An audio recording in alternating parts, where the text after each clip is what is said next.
Sa panahon ng self-care, usong-uso na ang DIY body care tulad ng sugar wax. Pero paano nga ba ito naging patok na negosyo? Alamin natin yan dito lang sa Negosyo Tayo.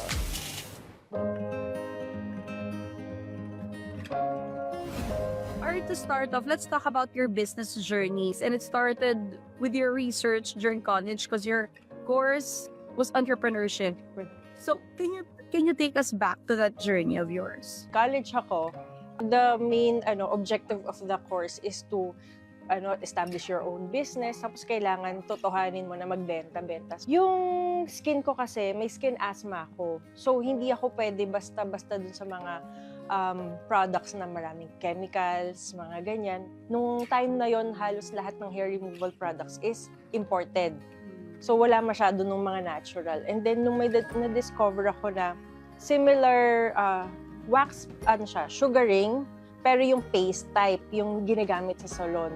So, ang ginawa namin, gumawa kami ng own namin na pwede mong gamitin on your own. Kahit hindi ka na pumunta sa salon, gagawin mo na lang sa sarili mo. Kamusta yung naging transition mo rin pagdating sa pagbe-business?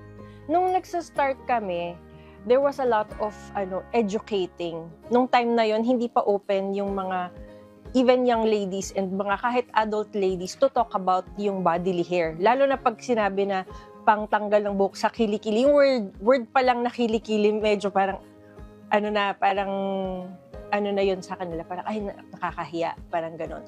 Pero ngayon, kasi since may internet na and everything, so mas open na even on their on their social media accounts yung mga babae. Confident na sila to show their skin, to talk about mga skin problems, underarm problems. When it comes to naman, yung sa e-commerce side or business side, ngayon talagang dumadami na yung mga e-commerce platforms, di ba, may live selling na. So, we really had to adapt. Kung anong merong bago, papasukin namin and then explore talaga lahat ng avenues to sell. The people's openness when it comes to business industry. Would you say, syempre sa mga kanegosyo natin dyan, who would also want to start up their own business, what advice can you give? Ako, I always tell mga young people, na kung gusto nyong magnegosyo, start small kung natatakot kayo. Pero wag din kayong matakot mag-fail. Kasi yung failure, part talaga siya ng buhay. Part din yan ng pagnenegosyo. Minsan malulugi ka ng konti.